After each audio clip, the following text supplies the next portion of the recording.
Welcome back, it's EJ Spark back with another video, and today we are counting down the legend Juice WRLD's albums. And I know he's only got 4 projects, but I think there's something good to discuss about. I'm glad you clicked on this video today. Come on in, safe space for discussing music, debating music, just conversating music.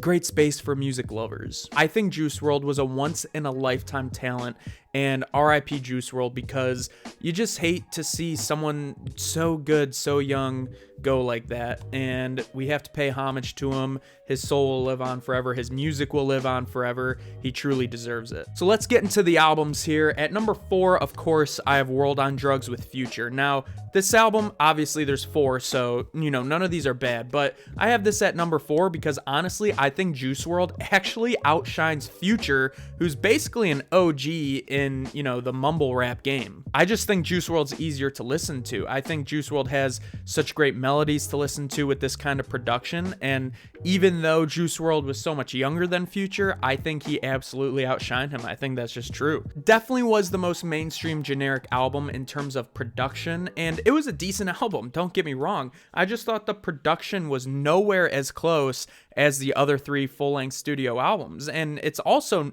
not even close to being as emotional and profound as the other 3. The other 3 are so relatable on a large scale, whereas this one, they do talk a lot about drugs and sex and stuff like that, which, people do like and are interested in, but I don't think it just really had that super emotional connection like the other 3. But nonetheless, its standout songs were Fine China, Shorty, Ain't Livin' Right, and Hard Work Pays Off. Really loved those songs. 3, Goodbye and Good Riddance. The production game steps up a ton on this album, in my opinion. And, we hadn't heard a ton of songs like Lucid Dream yet. I mean, Lucid Dream was pretty much one of a kind, besides maybe Lil Peep, had something like that. But with the acoustic guitar and those 808s, I mean, sheesh, we haven't heard much like that before. And on this album, you could really start to feel that emotional connection that Juice WRLD was so good at creating with his fan base. It's a nostalgic album because of it. Anytime you can really connect to one another, I mean, I think those are the most important albums. When you help people with mental health, when you help people through heartbreak and rough situations, those are the best kinds of albums, and Juice WRLD is starting to come out on those topics on this album. Like I said, he started getting real personal with songs like Used To and Scared of Love. Songs like that about your love life, they're not super easy to make. So for the fact that he can make those and help people with relationships and heartbreaks, at least relate to it, I think that's fantastic. Just the production, lyrics get better on this album, and I think they get better as the albums go on, and that's why this album's number 3.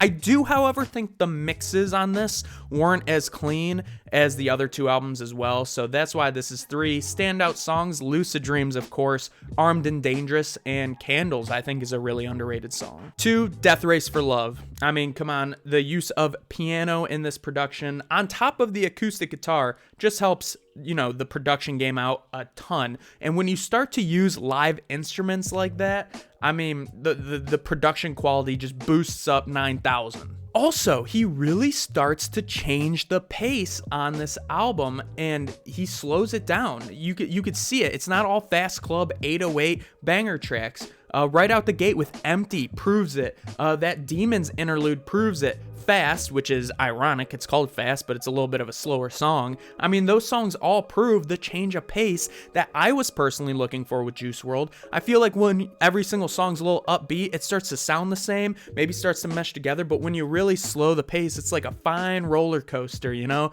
it's a lot of fun. This album shows the Juice WRLD sound that we all know and love. He really grew a lot on this album, and it really shows. I really think he shows in growth in Hear Me Calling and Desire. Just everything steps up in that. I think in this he's coming into, manhood, especially with all the things he talks about in those songs. Standout songs on this album, of course, Hear Me Calling, Robbery was a mega hit, Fast, and Feeling. Number 1, Legends Never Die, of course. He grows so much on this album. It's a beautiful thing to see. He opens up by thanking God for everything he has, and that materialistic stuff means nothing to him. And to hear that from such a young artist just shows how mature they've grown throughout the years, and I think that's really awesome. He has so much deeper substance on this album, from everything starting from love, drugs, anxiety, mental health in general. And that was really the overall theme, was just focusing on all points of people's lives so that everyone can relate to it. And that's what makes this album so fantastic. He's a man that has gone through a lot of things in life at this point, and he's expressing it through his music better than almost any artist has in this genre. And you could just feel that with the melody, production, and the lyrics. And he's begging people to do what they want in life because he wants to see his fans and listeners happy, and that's all he wants. And I think that's such a great thing. He just wants his people to lead a happy life, and I love that about him.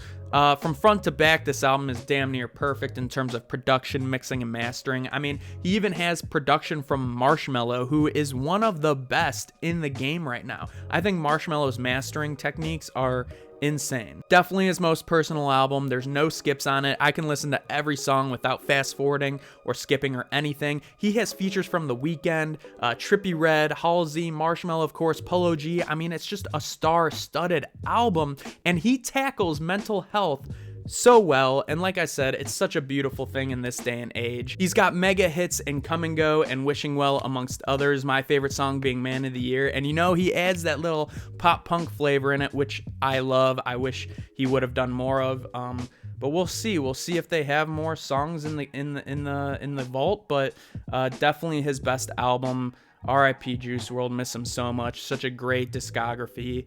And yeah, that's the countdown. Let me know your thoughts. Let me know your favorite Juice WRLD songs. Go watch my video, Top 10 Juice WRLD Songs. And yeah, leave your thoughts in the comments below. Thank you for joining me today. If you liked the video, hit a like. Subscribe to the channel. If you love music, love talking music, I'm all here for it. So you can follow me on Instagram and Twitter at EJSpark1. And as always, you know what it is. It's peace, love, I love s'mores. EJ, out.